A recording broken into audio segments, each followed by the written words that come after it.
One minute, man. Jagan గారి సుపరిపాలనలో అందరూ సంతోషంగా ఉన్నారు, హ్యాపీగా ఉన్నారు. అండ్ జగన్ గారు కూడా ఎప్పుడూ చెప్తుంటారు మనం మాట్లాడకూడదు, మన పని మాట్లాడాలని. ఈరోజు జగన్ గారు ఏదైతే మేనిఫెస్టోలో ఇచ్చారో ప్రతి ఒక్కటి కూడా ప్రజలకి అందుబాటులోకి తీసుకొని రావటమే కాకుండా ఎటువంటి అవినీతి లేకుండా పారదర్శకంగా వెల్ఫేర్ స్కీమ్స్ని అమలు చేస్తున్నారు. కాబట్టి ఈరోజు మీరు చూస్తే ఇండియా టీవీ కానీ, ఇండియా టుడే కానీ, మూడ్ ఆఫ్ ద నేషన్ ఏ సర్వేలు చూసినా కూడా ఎప్పుడు ఎన్నికలు పెట్టినా మళ్ళీ జగన్ గారే ముఖ్యమంత్రి అవుతారని ఘంటాపదంగా చెప్తున్నారు. అంటే ఆయన ప్రజల్లోకి ఎంత దూసుకు వెళ్తున్నారు, అందరి గుండెల్లో ఎలా నిలిచిపోయారో స్పష్టంగా మనకు అర్థమవుతుంది. కానీ ఒక తింగరోడు ఉన్నాడు మన స్టేట్లో, వాడు పప్పు అంటారు.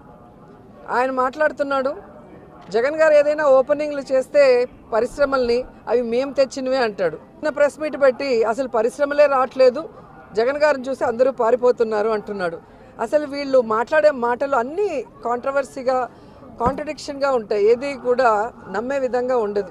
ఎందుకంటే ఈజ్ ఆఫ్ డూయింగ్లో కంటిన్యూస్గా 2 years నెంబర్ 1 జగన్మోహన్ రెడ్డి గారు వచ్చారన్న విషయం అందరికీ తెలుసు.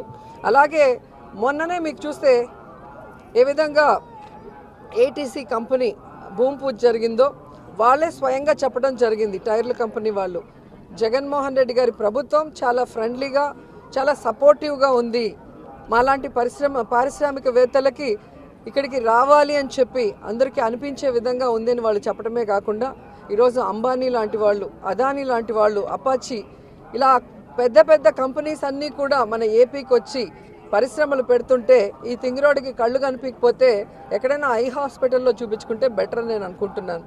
అండ్ ఈ రోజుకి కూడా ఏదో ఒక విధంగా వైఎస్ఆర్సీపీ మీద, వాళ్ళ నాయకుల మీద బురద జల్లి మళ్ళీ పైకి రావాలనుకుంటున్నారే కానీ ప్రజలకి నమ్మకం కలిగించి భవిష్యత్తులో అయినా మేము మారుతాం, మంచి పనులు చేస్తామని ప్రజల ఆశీర్వాదం పొందాలి అనేది ఎక్కడా కూడా టీడీపీ వాళ్ళకి లేకపోవడం సిగ్గుచేటని కూడా ఈ సందర్భంగా తెలియజేసుకుంటున్నా.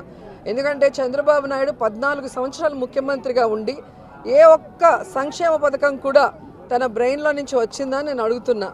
అలాగే జగన్మోహన్ రెడ్డి గారు, వైఎస్ రాజశేఖర రెడ్డి గారు లాగా ఒక్క సంక్షేమ పథకమైన, ఒక అభివృద్ధి పథకమైన ప్రజల కోసం ఆలోచించి చేశారని నేను అడుగుతున్నా. కానీ ఈరోజు మళ్ళీ వచ్చి సిగ్గు లేకుండా మాకు ఒక అవకాశం ఇస్తే అది చేస్తాం, ఇది చేస్తాం అంటారు. ఇచ్చిన అవకాశాలకి ప్రజలు విసిగిపోయారు. ముఖ్యంగా ఈరోజు మంగళగిరికి వెళ్ళినా, అలాగే కుప్పంకి వెళ్ళిన నానా కొడుకులకి ఎక్కడా కూడా చెల్లుబాటు కాలేదు. కాబట్టి ఫ్రస్ట్రేషన్ ఎక్కువైపోయి ఈరోజు మా మీద, మా పార్టీ మీద విషం చిమ్ముతున్నారు అనేది ప్రజలు అర్థం చేసుకున్నారు. ఖచ్చితంగా భవిష్యత్తులో వాళ్ళకి అపోజిషన్ పార్టీగా కూర్చునే అర్హత కూడా కోల్పోతారు. ఏమంటే గౌరవించాలి కదా టీటీడీ నిర్ణయాలని. సో బ్రేక్ అందరికి ఇవ్వటానికి లేదు, 21st వరకు అన్నారు. సో జనరల్లో మా వాళ్ళు వచ్చారు కాబట్టి నగరి కాన్స్టిట్యున్సీ లీడర్స్ ఓన్లీ దర్శనం చేసుకొని వెళ్తున్నాం, అంతే, అంతకన్నా ఏం లేదు.